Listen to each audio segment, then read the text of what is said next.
particularly if you do have several students who will be joining you at the beginning of your school year who don't have experience in a Montessori classroom and are older than 3 or 4, it's very important to have your environment set up in such a way that they have the chance to engage in sustained, concentrated work right from the beginning, even when they don't know how to use the materials that are in the classroom and that will make up the bulk of the curriculum that they will be studying over the course of the year.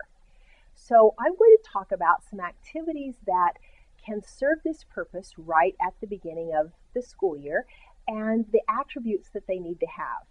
Now, the ones that I'm going to show really have a huge age range that they can be used with, but they are particularly useful for children from about 4 to 10, and even for some older children, 10 to 12-year-olds, if they are maybe don't have some of the skills that are involved that well developed, or just if they have a strong artistic bent, they can be very attracted to these activities.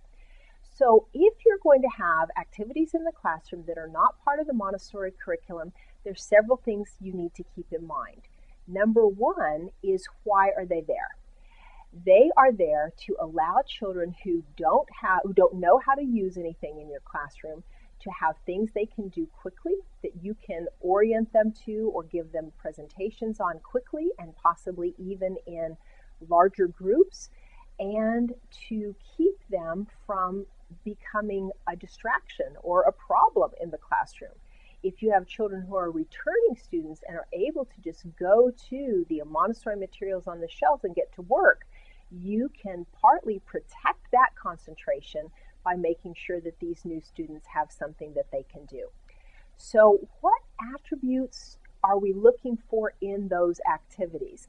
Well, first, if at all possible, it needs to be something that will sustain attention. So if it's something that takes someone only a couple of minutes to complete and not have any interest in anymore after a short exposure, that's probably not the kind of material that you're looking for. Ideally, for this purpose, it's also going to be something that you can present quickly, easily, and possibly even to the entire group on the circle, or your line, whatever your group time is, or in larger groups than you perhaps would typically present materials, so that very quickly the new students can have a lot of things that they are able to use in the classroom. Now, I'm going to show you some specifics, but I'm also going to talk about how these are not the only things you could use, and some ways to maybe obtain these for the classroom, and some considerations there. I am going to mention before I talk about that, if you are asking parents to donate things for the classroom, please be very careful, please be very respectful. If you ask for a spirograph, which is a very specific drawing toy that I'm going to show you in a minute, and they bring you a bag of crayons, I would encourage you to find a way to use that bag of crayons, even if that's not your thing. Crayons aren't my thing, except in the way I'm going to show you in just a minute. But anytime that a parent makes a contribution to the classroom, do your best to let them know that you appreciate it. Now, also, what I'm going to suggest is that it is important to be sure that you are specific. If you're specific with the parents about the kind of donations that would be helpful, you're more likely to get what you would like. Now, the first thing that I'm going to show you is something that I grew up calling sticky wikis, or I actually didn't grow up, but that many years ago I started using with my children, and they were called sticky wikis. What they are pieces of yarn that are covered with wax. So what you can do is you can then press them down onto a piece of paper or another surface, and they can create designs. You can actually draw with them. Now, I use these two different ways. One is as a material that can be out on the art shelf or the art and writing shelf, because sometimes at the beginning of the year I'll have an art and supply shelf that has a variety of things for drawing and writing, and then that shelf may shift to something as more of the materials are out and the children have more presentations. So this can be used to show how just a line alone can indicate an object. So I was just sort of doing a design there, but maybe I actually want to make some sort of a design, or excuse me, make some sort of an image that would actually be something out in nature. And so I'm going to just use lines to create something. And this is a way that something that's very quick and easy to use could be part of your art curriculum. So you could say, you know, what have I created here? Now I'm doing it upside down and without much thought except how to say things to you that are going to be useful to you. So it may or may not be obvious that this is a sunset or a sunrise with some mountains. Maybe I'm even going to do a little lake in the foreground or something like that. And you can use this to discuss with the students, well, what's easy to indicate with a line? Well, the silhouette of a mountain is pretty easy to indicate with a line, but is distance very easy to indicate with a line, or is it very easy to indicate a sun with a line? A little harder. So this would be something that you could present very, very quickly. And then for the students that maybe have a little bit more art skill or whatever, you can give them a little bit more art background, you can give them more detail, and you can use it at the level the children are ready. Now, anything like this, please make sure that you include in your instructions the way we show respect for the material and for our classmates. In the case of this material, one way we show respect for our classroom is we don't stick these anywhere except on the paper that is used for that purpose. You can see I've got a piece of paper taped down on a tray, and you can see that then I put them away before I put it back on the shelf. So then I'm showing respect for my classmates in that I'm leaving the work ready for them to use after I'm finished. Now, I specifically mentioned a spirograph. Now, this one, I don't know if this style is still available. It's one that I bought a few years ago. And the way that a spirograph works is that you use a little wheel. It's with part of a gear setup that allows you to draw designs. A pencil or marker or something fits into the little holes in the wheel, and as you move the wheel around the form with that also has gears, a design is created. If you Google spirograph designs, you can get a better sense of it. But the reason that I bring this up is that this, again, has several extensions. If you're studying simple machines, this is gears, all right? So you do have some connections to your curriculum that you may not explore at the time that you present this at the beginning of the year. You may present that later. So when you're studying gears, you can say, what do we have on our art shelf? Maybe you had this out at the beginning of the year, put it away, and then brought it back when you're studying gears. What do we have on our art shelf that uses gears? And this would be an example. This is also a material that can help you see a children's manual ability. If a child has a lot of trouble with this and they're having a lot of trouble writing, they may know the letters just fine. It may be the manual development that's where some of the difficulties are. And you can notice that with any kind of stencils. Here is a stencil that actually came with the spirograph toy that I'm showing you here. Here is an example of stencils that tend to be very attractive to young ladies and sometimes to gentlemen in the classroom, which is a fashion design stencil. This one is Crayola Fashion Design Kit. This is all I have because I got it at a thrift store, so the students can make the form for the clothes, but then they just have to draw them on themselves. And then this is from one of the the little booklets that can teach you how to tie knots or braid hair or whatever, and this is from the fashion design kit. So what I did is I just laminated the pages and cut the stencils out of the book so that then they could be a shelf work for the students to use. And of course, one of the best ways to have stencils that will help tie into some of your math curriculum later on is to have stencils of the basic shapes. Whether it's got a protractor as part of it or just the shapes themselves. Now, one of the reasons that I'm showing this in the segment where I talked about asking parents to donate things, a lot of times if you have parents that have old craft items they don't need anymore or good quality toys that they don't need anymore, they're happy to donate those to the classroom. And some scrapbooking supplies can be really nice for this kind of activity to have out on your shelf at the beginning of the year. This stencil is something I got from scrapbooking a while back.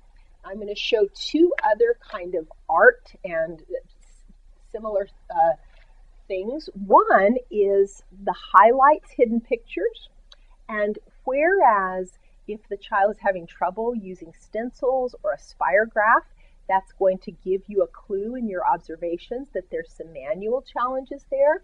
If the child tends to have more trouble doing one of these activities than maybe some other students in the classroom, you would then know that their ability to maybe pick out details visually is not as well developed as their peers. Now, one of the things that you have probably heard me say before is that one of the ways to use books is to cut them apart and use them for materials. For things like this, a way that you can do it is to cut them apart and laminate them. So you cut the book apart. You can even take it to your copy shop and they will just chop it all off along the spine so that all the pages are nice and trimmed neatly. Then you put it through your laminator and then you can use a dry erase marker or a wet erase marker, which is even better, for the children to find the different things and mark them, and then they can clean it off. So that's a way that you can use it and have it be used again and again. Now, the answers are in the back of the book, so then you'd have to kind of decide how you were going to manage that. Were you going to let them do all that they wanted to do and then come and check an answer book, or how would you want to do that?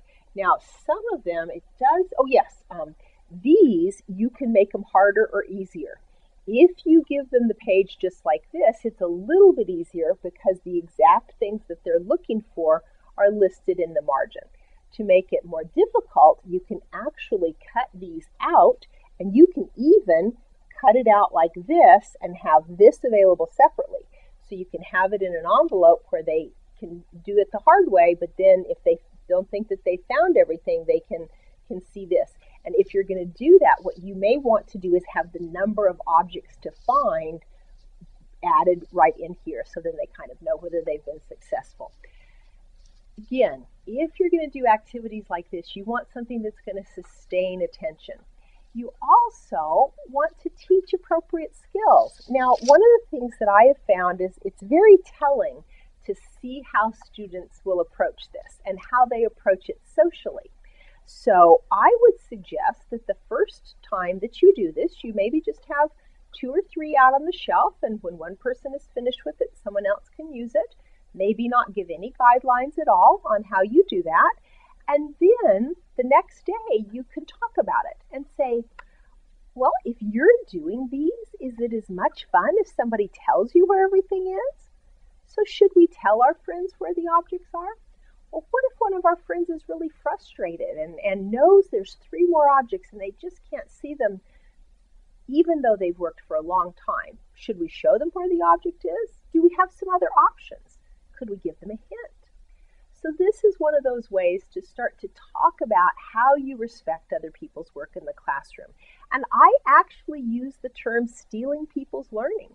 If you tell someone how to do something before they have a chance to work it out on their own, that's what you're doing. You're stealing their learning. And I think that's very appropriate to let the children know and discourage them from doing that. Now, the last piece that I'm going to show in this segment is a rubbing plate. And you've probably seen these. You can make a rubbing with just about anything. These are prepared plates. Let's see. I think this snake skeleton is probably pretty easy to see on the camera. What this is it's a picture of a snake up at the top, and then the skeleton for the snake is down at the bottom of the plate. And I'm guessing you know how to use these, but in case you don't, a paper is placed over the rubbing plate, and if the children have a lot of trouble doing them, you may even need to have a setup where they can tape the plate down and tape the paper down to a work surface, and then they use a crayon on the side is one way to do it, to rub over and make the rubbing image come through. Now, these are actually those little crayons that are like a mechanical pencil where you don't have to sharpen them. They just screw up and down in their little container. I'm not a fan of crayons except for rubbings and some specific art activities that they can be used for. So I don't use those kind of crayons in my classroom, but when they were donated, this is what I did, is I broke them off and used them to put out with the rubbing plates. Now, anytime you do something like this, I encourage you to give the children opportunities to learn more. This is the little information card that came with the rubbing plates, and in both French and English, it tells some different things about the different animals that are pictured. The pit viper is a reptile.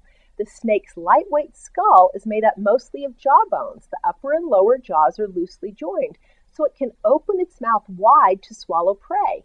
The skeleton is mostly made up of vertebrae, each with a pair of ribs attached. So this would then have the chance of igniting a little bit of imagination where the child might be drawn naturally into some research, maybe about snakes in the classroom. So I encourage you to think about how you're going to make accommodations for the students who are new in your classroom next year. And particularly if those are older students, you would do well, in my experience, to collect a wide range of activities that they can do pretty quickly with a little bit of instruction from you and reinforcement from their peers right from their first day in your class.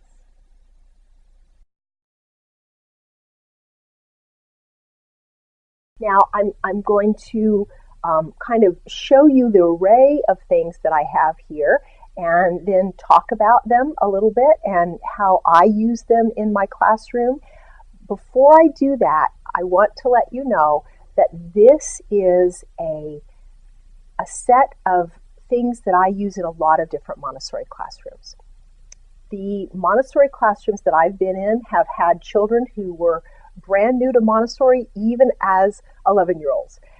They've also had children who were in their 5th or 6th year of Montessori as 11-year-olds. So some of the things I'm going to show you may not fit for every community.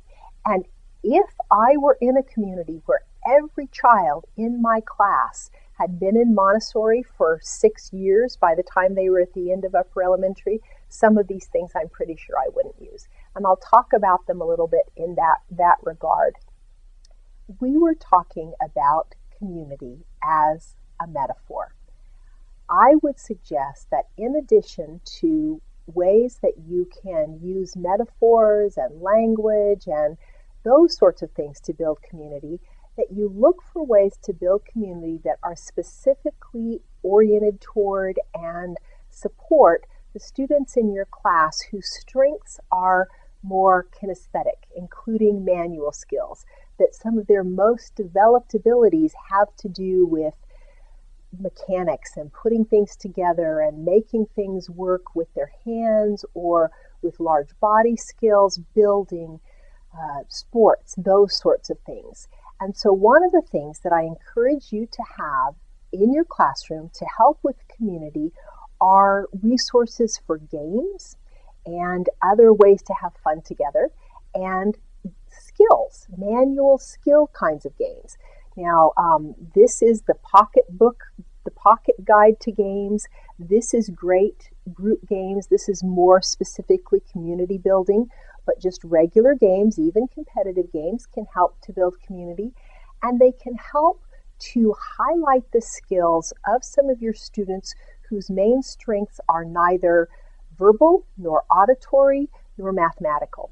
And in most classrooms, even Montessori classrooms, especially for children by the time they're in the class as a 6 or a 7-year-old, reading, math, speaking in the group, these are the things that are highlighted and that people notice that people are good at.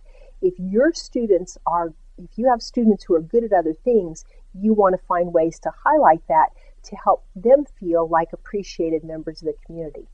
So some of the ways that you can do that is by bringing manual skills in for indoor recess time. If you've got a full day, obviously if it's elementary, it's a full day.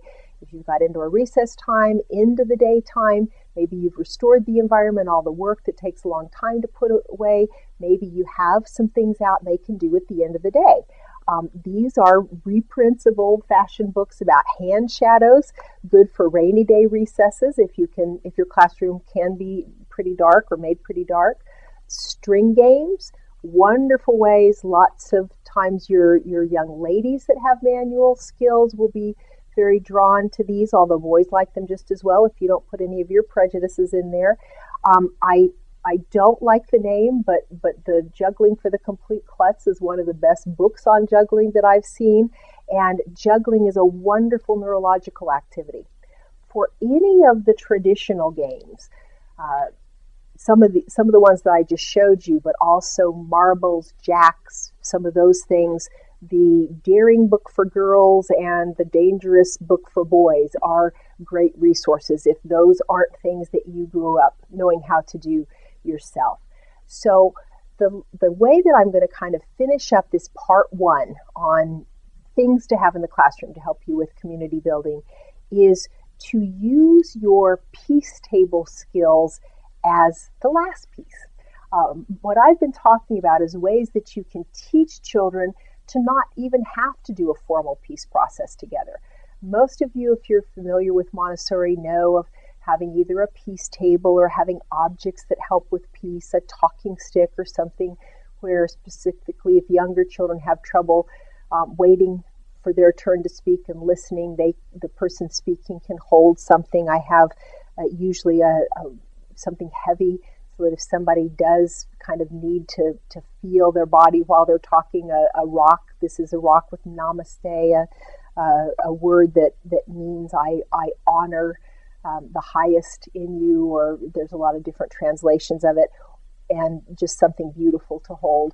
These are things you can have at your piece table or at a place in the classroom where the children can go and get them, but have this be the last resort. Have these other ways of building community, appreciating one another, learning ahead of time before conflict happens, how to take care of one another in community. And I think that you'll find that your classroom will be a happier, more respectful, and more peaceful place. So I hope that you will sign up on our website. That's all that you have to do to get this episode guide. It's completely free of charge, and then it will allow you to make the best use of that resource that we've already put online free for you, the Montessori for Everybody TV show, our first 50 episodes.